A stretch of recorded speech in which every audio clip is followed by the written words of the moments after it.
آپ کو اپڈیٹ کریں اس حوالے سے نگراں وزیر اعظم انوار الحق کاکڑ نے او پی ڈی کا افتتاح کر دیا ہے۔ انوار الحق کاکڑ کو منصوبے پر بریفنگ دی جا رہی ہے۔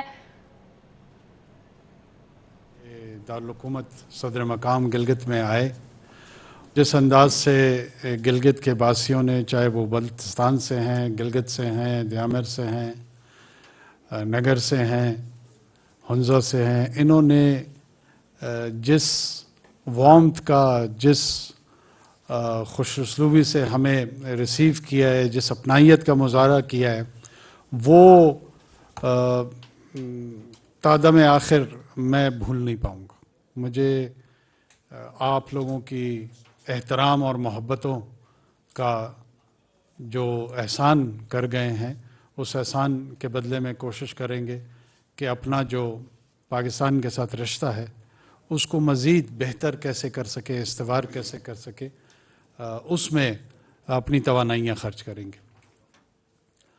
یہاں پہ مختلف النسل، مختلف الخیال، مختلف العقائد لوگوں کا جو ایک گلدستہ ہے، یہ جو قائد اعظم محمد علی جناح کا ویژن تھا پاکستان کے لیے، اس کا جو عملی نمونہ ہے وہ گلگت میں ایگزیبٹ ہوتا ہے اور یہاں پہ اس کی نمائش ہوتی ہے۔ وہ ایک ایسے ہی وطنیت کا تصور ان کے یہاں تھا کہ لوگ ہوں گے مختلف، انسان کبھی ایک جیسے نہیں رہ سکتے۔ انسان اپنی تاریخ میں جو ہے نا وہ اختلاف اور مختلف النوع فکر کے تحت اس نے زندگی گزاری ہے، جتنی بھی انسانی تاریخ ہے۔ تو مونوٹنس اس کی زندگی میں کوئی بھی شے نہیں ہو سکتی ہے، اور وہ اس کی جو تخیر ہے، اس کی جو تبدیلی ہے، اس پہ وہ یقین رکھتا ہے۔ اس تبدیلی کی بنیاد پہ وہ مختلف کلچرز بھی اپناتا ہے، مختلف زبانیں بھی اپناتے ہیں، ورنہ سارے انسان ایک جیسی زبان بول رہے ہوتے نہیں بولتے۔ ہر علاقے میں اپنی اپنی بولی جو ہے نا وہ خود ہی انہوں نے ڈیزائن کی، لیکن ان تمام اختلاف اور مختلف النوع جو حیثیت ہے، جو شناخت ہے، اس کی بنیاد پہ اکٹھے زندگی کیسے گزارنا ہے، یہ انسانیت کی معراج ہے۔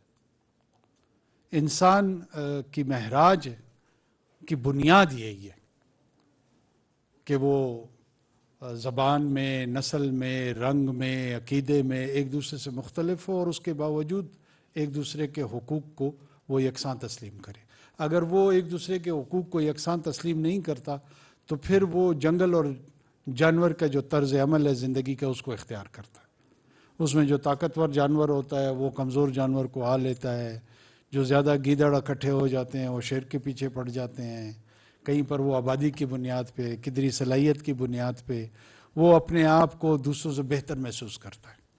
لیکن جو انسانیت کی معراج ہے وہ یہ ہے کہ وہ صرف ابن آدم کے تصور کے طور پر اپنے آپ کو یکساں سمجھتا ہے۔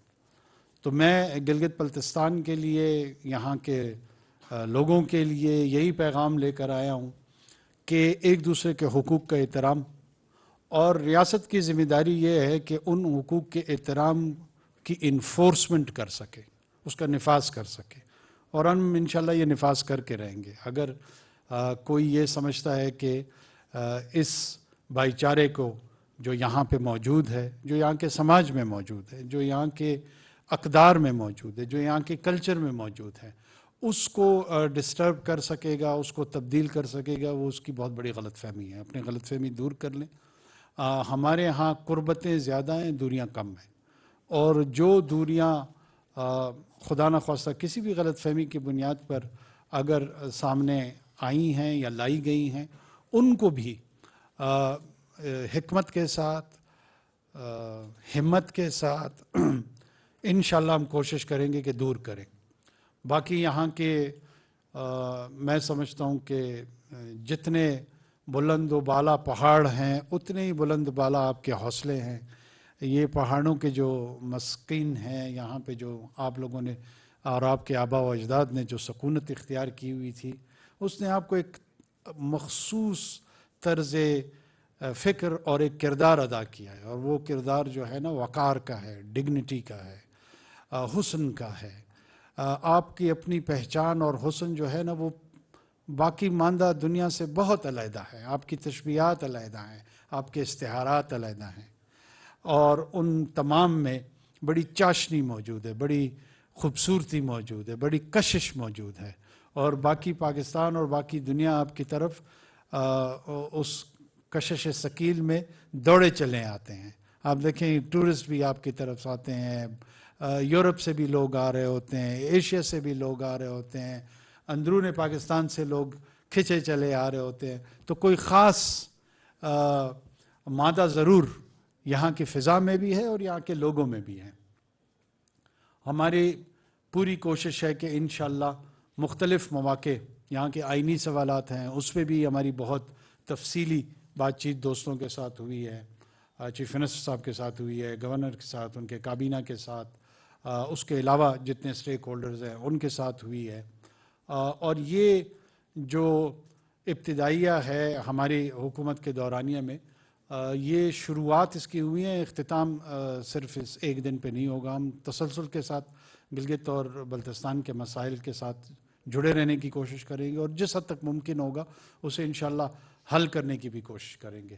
چاہیں گے کہ یہاں کے لوگ اپنے پاؤں پہ کھڑے ہوں، ایک پروقار زندگی گزارے بحیثیت پاکستانی، ان کے جو شناخت کے سوالات ہیں وہ بھی جلد ان کے آئینی جوابات مل جائیں، اور اس کے لیے جو کاوش وفاقی حکومت کے طور پہ ہم سے ہوگی انشاءاللہ ہم آپ کو یقین دلاتے چلیں کہ وہ ہم کریں گے۔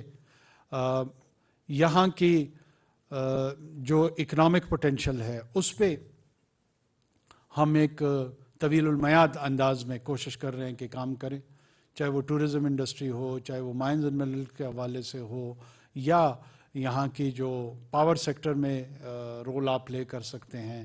یہاں کا روڈ انفراسٹرکچر جو ہے وہ ایک پرائیورٹی پہ ہے، ہمارے ساتھ ہمارے فیڈرل منسٹر ساتھ ہیں، انہوں نے بہت فوکس ہو کر جو میجر چیلنجز ہیں وہ شاہراہوں کے حوالے سے یا ٹنلز کے حوالے سے ہیں، ان کی فنڈنگز کے حوالے سے ہیں، یہ تمام چیزیں زیر غور آئیں، اور امید کرتے ہیں کہ اس کو ہم آگے ایسے انداز میں لے کے جائیں گے جو لوگوں کے لیے اطمینان کا باعث ہوگا۔ بہت شکریہ۔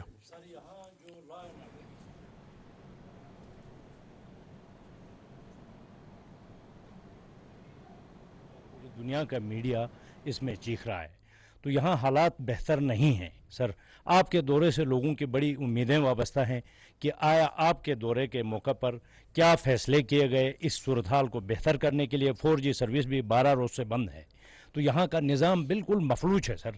اسٹوڈنٹ اس میں متاثر ہیں، عام ٹورسٹ متاثر ہیں سر، ٹورزم کو شعبہ جو ہے بہت تباہ ہو گیا ہے۔ تو ساتھ ساتھ میں یہ بھی کہوں گا سر، یہاں کے لوگوں کا جو جینا ہے، جو طرز زندگی ہے، وہ کس حد تک مشکل ہے کہ آپ دیکھیں کہ سال میں 8 مہینے تک یہاں 22 گھنٹے کی لوڈ شیڈنگ ہوتی ہے سر روزانہ، اور یہ دن ابھی آنے والے ہیں 22 گھنٹے کی لوڈ شیڈنگ۔ سر اس کے بارے میں پلیز۔ دیکھیں، لا اینڈ آرڈر کے حوالے سے ایک لا ہے، دوسرا آرڈر ہے، اس کے دو پہلو ہیں۔ ہمارے ہاں یہی فیصلے ہوئے کہ جو قوانین ہیں ان کا نفاذ ہوگا، اور قانون چاہے کوئی بھی ہو،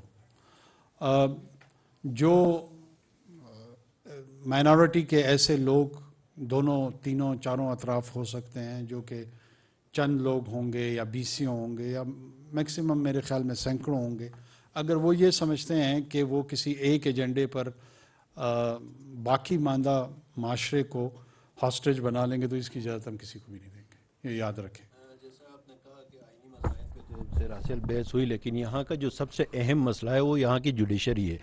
سپریم اپیلیٹ کورٹ میں پچھلے 6 سالوں سے کوئی جج اپوائنٹ نہیں ہو رہا، اور جب اپوائنٹ کرنے کا جب سلسلہ آتا ہے تو وہ کہا جاتا ہے کہ جی کانا ڈویژن میں 3 کروڑ 4 کروڑ کی بولیاں لگتی ہیں۔ تو یہ چونکہ وزیر اعظم کی ڈسکریشن ہے کہ وہ سپریم اپیلیٹ کورٹ میں جج اپوائنٹ کریں، تو ان علاقوں میں سستے انصاف کی فراہمی کے لیے کیا آپ مستقبل قریب میں کوئی اپوائنٹمنٹ کریں گے؟ اس حوالے سے یہ ایشو کل بھی ریز ہوا تھا، میں آپ کو یہ انشور کرا دوں کہ انشاءاللہ بہت جلد آپ اس حوالے سے خوشخبری بھی سنیں گے، اور کوئی بولی نہیں لگے گی۔ ہم جو ہے نا بولیوں کا گلا گھونٹنے آئے ہیں، بولیاں لگانے نہیں آئے ہیں۔ وزیر اعظم صاحب، گلگت بلتستان مالی بحران کا شکار ہے۔ یہاں کی جو واحد یونیورسٹی ہے قراقرم یونیورسٹی، گزشتہ کئی روز سے وہاں کے طلباء جو ہیں وہ فیسوں میں اضافے کے خلاف احتجاج کر رہے ہیں، تو کیوں نہ اس گلگت بلتستان کی اس یونیورسٹی کا وفاق جو ہے اس کی سرپرستی کرے، اس کے مالی بحران کو دور کرے؟ کل رات ہماری وائس چانسلر صاحب سے اس سلسلے میں ملاقات اور بات ہوئی ہے، اور ان کو فائنانس ڈویژن کے ساتھ ہم نے لنک کیا اور انشاءاللہ اس کے مسائل کو فائنینشیل مسائل جو ہیں ان کو ہم بالکل سمپیتھیٹکلی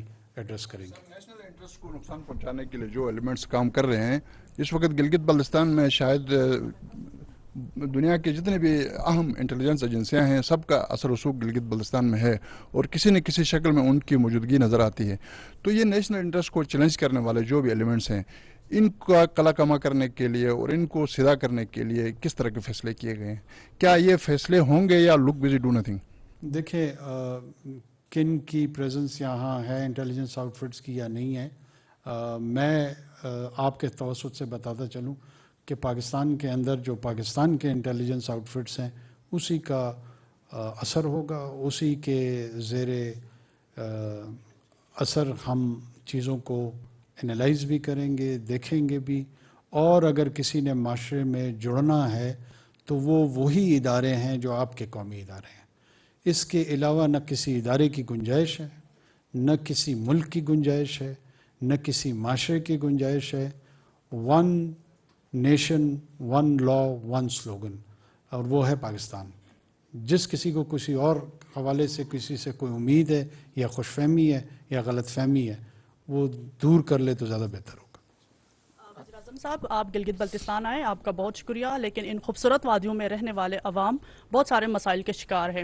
خاص کر یہاں پہ 4 ڈسٹرکٹ کے نوٹیفائی ہوئے تھے لیکن اب تک ان پہ امپلیمنٹیشن نہیں ہوئی ہے. کیا آپ کے دور حکومت میں یہ پاسبل ہوگا؟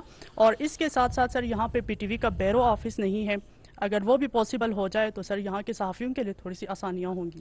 مجھے ایک حوالے سے خوشی یہ ہو رہی ہے کہ ابھی تک جتنے سوالات سامنے آ رہے ہیں ان میں سے کوئی ایسا نہیں ہے جس کے متعلق ہم نے بات نہ کی ہو یا کوئی نہ کوئی فیصلہ نہ کیا ہو. مرتضیٰ سولنگی صاحب میرے ساتھ کھڑے ہیں. پی ٹی وی کے حوالے سے کل رات ہم نے ان کو انسٹرکشنز دی ہیں، بہت جلد اس کے اسٹیبلشمنٹ سینٹر کے اسٹیبلشمنٹ کے حوالے سے بھی ڈیسیجن ہوگا. اور ساتھ میں نے ان کو کہا ہے کہ 2 دن کے لیے کم سے کم پی ٹی وی پہ کوئی ٹاک شو ہو جس میں شنا اور جو بلتی لینگویج ہے اس کے کوئی ٹاک شوز ہونے چاہیے جو آپ کے یہاں کے معاشی مسائل ہیں، سیاسی مسائل ہیں. کوئی نہ کوئی پلیٹ فارم ہونا چاہیے جو آپ کو لوگوں کو موقع فراہم کر سکے تاکہ وہ زیر بحث ان مسائل کو لے کر آ سکیں. بہت شکریہ. آپ کا تعلق بھی اس پارٹی سے ہے جس نے سب سے پہلے سینٹ میں گلگت بلتستان کو عبوری صوبہ بنانے کے حوالے سے ایک بل بھی سبمٹ کیا تھا، لیکن چونکہ پارلیمنٹ نہیں رہا تو اب آپ وزیر اعظم بھی ہے تو کیا رول پلے کریں گے؟ چونکہ آئینی جو مسئلہ ہے یہ یہاں کا لوگوں کا ایک بڑا ایشو ہے. ہم آئینی سوالات کے جوابات ڈھونڈ رہے ہیں اور انشاءاللہ ان جوابات کو آپ تک بہت جلد پہنچائیں گے. بہت شکریہ.